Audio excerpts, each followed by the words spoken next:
Hello students, welcome to my YouTube channel. So today is a very important class of irrigation engineering and this one is the I guess seventh lecture. Okay. So in this lecture we are going to discuss some of the basic definitions which are very important in the field of irrigation. So let's start our today's class. So the first definition is gross command area. So gross command area जैसा कि नाम से ही पता चल रहा है इसको हम फिगर के थ्रू अच्छा से शो करते हैं ये और ज़्यादा बेटर रहेगा let me select the colours also this colour is fine so here you can see there is a river एक रिवर आप लोग देख पा रहे होंगे उससे एक कैनल निकला है ये आपका हो गया मेन कैनल ठीक है ये क्या है आपका मेन कैनल है फिर मेन कैनल से आपका डिस्ट्रीब्यूट हो रहा है ब्रांच कैनल बी से डिनोट हो रहा है ये सब है आपका ब्रांच कैनल ठीक है मेन कैनल हो गया फिर ये हो गया आपका branch canals okay branch canal के बाद ब्रांच कैनल से जो कैनल निकलता है उसको बोलते हैं डिस्ट्रीब्यूटरी तो ये आप देख पा रहे हैं कि यहाँ से वो वाटर जो है आपका क्या हो रहा है डाइवर्ट हो रहा है और इसको फील्ड तक लाया जाता है with the help of branch and distributary canals ठीक है तो ये जो पूरा एरिया है जहाँ पे आपका पूरा कैनल का जाल बिछा हुआ है ठीक है ये पूरा एरिया को ये वाटर सप्लाई कर रहा है जितना भी खेत है वहां तक पानी पहुंचाने का जिम्मा ये आपका पूरा कैनल का है तो ये जो पूरा एरिया हो गया ठीक है जैसे शो कर रहे हैं इसी एरिया को बोलते हैं ग्रॉस कमांड एरिया जहां तक आपका कैनल का पहुंच है जहां तक कैनल जो है इरिगेट कर सकता है इसी को बोलते हैं ग्रॉस कमांड एरिया ठीक है जहां तक आपका कॉल ये जो कैनल है कैनल का पूरा एकदम सिस्टम जहां तक इरिगेट कर सकता है ठीक है जहां तक क्रॉप्स उग सकता है ये पूरा एरिया हो गया आपका ग्रॉस कमांड एरिया ठीक है अब ग्रॉस कमांड एरिया में भी दो टाइप आता है ग्रॉस कमांड एरिया को हम लोग शॉर्ट में जीसीए बोलते हैं ग्रॉस कमांड एरिया ठीक है उसके बाद जीसीए का दो टाइप होता है एक अनकल्चरेबल एरिया एक अनकल्चरेबल एरिया हो गया दूसरा हो गया सॉरी एक की जगह दो लिख दिए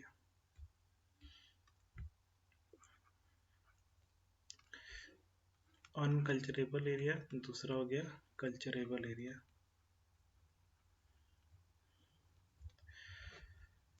ऐसे तो नाम से ही पता चल रहा है अनकल्चरेबल एरिया और कल्चरेबल एरिया ये दोनों पार्ट हो गया आपका ग्रॉस कमांड एरिया का अनकल्चरेबल एरिया वैसा एरिया को बोलेंगे जहाँ पे एग्रीकल्चर नहीं किया सकता है जहाँ पे खेती नहीं की जा सकती उसको बोलते हैं अनकल्चरेबल एरिया और कल्चरेबल एरिया वैसा एरिया को बोलेंगे जहाँ पे खेती की जा सकती है अनकल्चरेबल एरिया का आप अगर अब जैसे कि देखिए ये पूरा क्रॉस कमांड एरिया है इसमें कुछ कुछ ऐसा एरिया होगा जैसे हो गया मान लीजिए कोई विलेज है ठीक है विलेज है या फिर पॉन्ड है या फिर फॉरेस्ट एरिया है तो वहाँ पे तो खेती नहीं की जाएगी तो वो सब एरिया को बोलते हैं अनकल्चरेबल एरिया वैसा कोई भी एरिया जिसमें खेती नहीं की जाती वो हो गया अनकल्चरेबल एरिया और कल्चरेबल एरिया वैसा एरिया हो गया जहाँ पे खेती की जाती है जहाँ एग्रीकल्चर किया जाता है जहाँ पे क्रॉप्स ग्रो किया जाता है उसको बोलते हैं कल्चरेबल एरिया अब आप डिफिनेशन देख सकते हैं ठीक है ये ग्रॉस कमांड एरिया हम लोग समझ गए वैसा पूरा एरिया जहाँ पे पूरा कैनल सिस्टम का जाल बिछा हुआ है और वो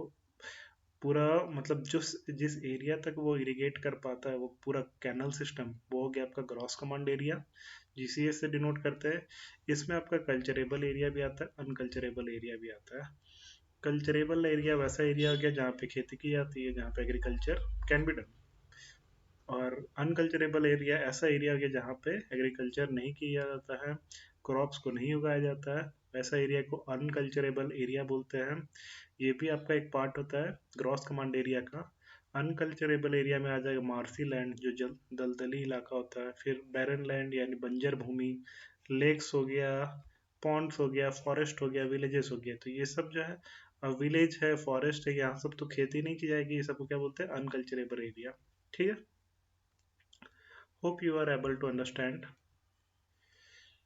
चलिए आगे बढ़ते हैं अब कल्चरेबल एरिया जो है उसी को हम लोग कल्चरेबल कमांड एरिया भी बोलते हैं culturable command area culturable area के बारे में समझते हैं तो कल्चरेबल एरिया वैसा एरिया हो गया जहाँ पे कल्टीवेशन किया जा सकता है, क्रॉप्स को उगाया जा सकता है, उसको बोलते हैं कल्चरेबल कमांड एरिया। इसका शॉर्ट हो गया सीसीए। ठीक है। अब कल्चरेबल कमांड एरिया भी आपका दो टाइप का होता है, कल्चरेबल कल्टीवेटेड एरिया, दूसरा होता है culturable uncultivated area. Culturable cultivated area वैसा एरिया हो गया जहाँ पे एट प्रेजेंट खेती की जा रही है। ठीक है, जहाँ पे अभी एक्चुअली में जो है ऐसा एरिया हो गया जहाँ पे एट प्रेजेंट फसल लगा हुआ है। ठीक है। जो आपका कल्चरल कमांड एरिया है जहाँ पे खेती की जा सकती है, जरूरी नहीं कि हमेशा वहाँ पे फसल लगा हुआ रहेगा। ठीक है। तो एट प्रेजेंट जहाँ पे फसल लगी हुई है, जहाँ पे खेती की जा रही है, उसको बोलते हैं कल्चरेबल कल्टीवेटेड एरिया। ठीक है, जहाँ पे कृषि की गई है। कल्चरेबल अनकल्टिवेटेड एरिया क्या हो गया, वैसा एरिया हो गया जहाँ पे खेती की जा सकती है। ठीक है, जहाँ पे कृषि की जा सकती है लेकिन एट प्रेजेंट वहाँ पे खेती नहीं की जा रही है। ठीक है, कुछ कारणवश। तो वैसा को क्या बोलते हैं, कल्चरेबल अनकल्टिवेटेड एरिया। मतलब उस जगह को ऐसे ही अभी छोड़ दिया गया, वहाँ पे खेती नहीं की जा रही है अभी कुछ कारणवश, तो उसको बोलते हैं culturable uncultivated area. Hope you are able to understand. Now moving to our next term, that is intensity of irrigation. So what is intensity of irrigation? Actually में मान लीजिए आप इसको हम लोग एग्जाम्पल के थ्रू समझते हैं। ठीक है, मान लीजिए ये आपका खेत है। ठीक है, इतना हेक्टेयर ऑफ लैंड है। एक एग्जाम्पल भी दिया हुआ है, culturable command area. Culturable command area क्या हो गया, वैसा एरिया जहाँ पे खेती की जाती है। मान लीजिए 1000 हेक्टेयर है, इसका पूरा एरिया है आपका 1000 हेक्टेयर। ठीक है, जिसमें 250 हेक्टेयर में आपका वीट लगा हुआ है। मान ली 250 हेक्टेयर यानी एक चौथाई। तो इतने एरिया में आपका क्या लगा हुआ है, वीट लगा हुआ है। वीट मतलब सभी जानते हैं, वीट मतलब होता है आपका गेहूँ। तो इतने एरिया में आपका वीट लगा हुआ है। तो इंटेंसिटी ऑफ इरिगेशन क्या हो जाएगा, सिंपली इंटेंसिटी ऑफ इरिगेशन हो गया वीट का जो एरिया है यानी 250 अपॉन जो टोटल एरिया है यानी 1000 इंटू 100। ये हो गया इंटेंसिटी ऑफ इरिगेशन। ठीक है, मतलब कितने परसेंटेज भूमि में आपका कृषि किया जा रहा है, वही हो गया आपका इंटेंसिटी। ठीक है, कितने परसेंटेज एरिया में कोई पार्टिकुलर फसल लगा हुआ है, वो हो गया आपका इंटेंसिटी ऑफ इरिगेशन। ठीक है, तो ये 250 हो गया आपका वीट जहाँ पे बोया जा रहा है अपॉन टोटल एरिया इंटू 100। यानी अगर इसको आप निकालेंगे तो ये आ जाएगा होगा 25%। मतलब 25% area of cultural command area, 25% area जो है उसमें वीट की खेती की जा रही है। ठीक है, अगर मान लीजिए कि यहाँ पे 250 हेक्टेयर में आपका कोई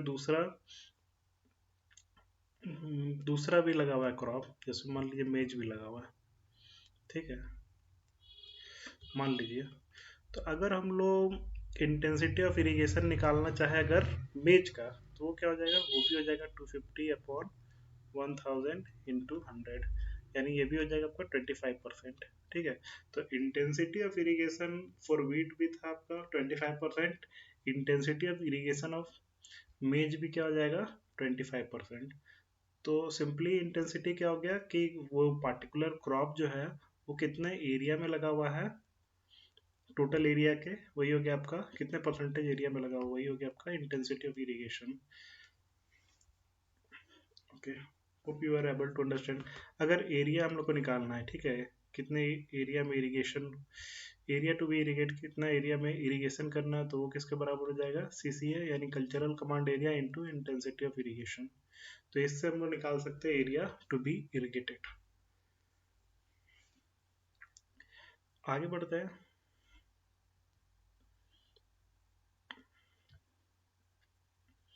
आगे बढ़ते हैं टाइम फैक्टर। टाइम फैक्टर क्या होता है इसको समझते हैं। ठीक है, जैसे मान लिया कोई कैनल है, वेट, टाइम फैक्टर क्या हो गया, the ratio of total number of days the canal has actually been kept open to the number of days the canal was design to remain open during the base period is known as time factor. तो इसको example के through समझते हैं। मान लीजिए कोई canal है, उसको डिजाइन किया गया है कि वो पूरे बेस पीरियड में 15 दिन तक ये प्रैक्टिकली ओपन रहेगा। ठीक है, प्रैक्टिकली ओपन रहेगा, लेकिन मान लीजिए किसी कारणवश 10 डेज के लिए ही वो ओपन रहा। ठीक है, मतलब कैनल को डिज़ाइन किया गया था कि वो 15 दिन के लिए ओपन रहेगा, लेकिन प्रैक्टिकली वो क्या है 10 दिन के लिए ही ओपन रहा फॉर सप्लाइंग वाटर। तो ऐसे केस में टाइम फैक्टर क्या होता है 10/5। मतलब कोई कैनल को आप कितना दिन के लिए डिज़ाइन किए हैं, ठीक है, कि वो पूरे बेस पीरियड में इतना दिन तक ओपन रहेगा, और प्रैक्टिकली वो कितना दिन के लिए ओपन रहता है, वही उसी का रेशियो हो गया आपका टाइम पीरियड। ठीक है, तो टाइम पीरियड यहाँ पे क्या हो जाएगा, प्रैक्टिकली कितना दिन के लिए ओपन था 10 डेज के लिए, अपॉन डिज़ाइन कितना दिन के लिए किया गया था, तो 15 डेज के लिए। तो टाइम फैक्टर आपका क्या हो जाएगा 10/15। तो टाइम फैक्टर सिंपल हो गया, ratio of the number of days the canal has practically been kept open to the number of days the canal was designed to remain open। Okay, तो ये हो गया आपका time factor. Moving to the next point, that is capacity factor.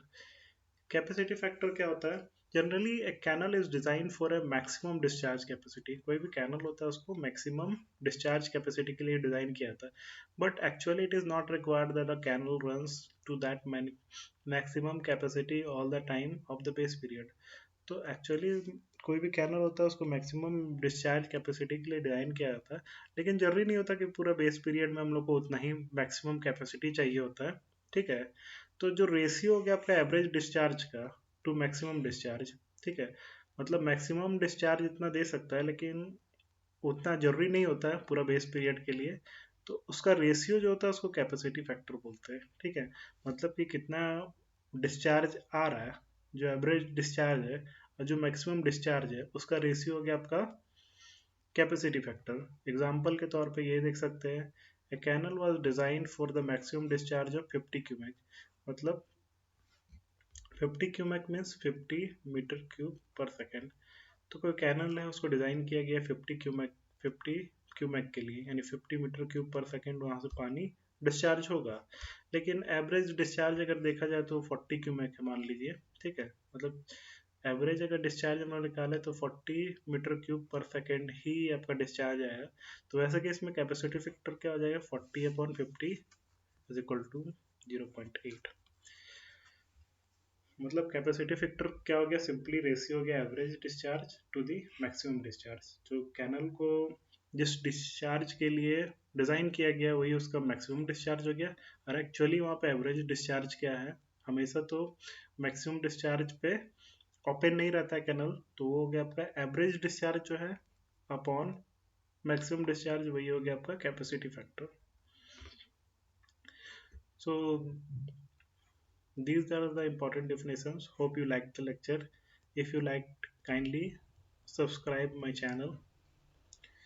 Thank you so much. This is all for today.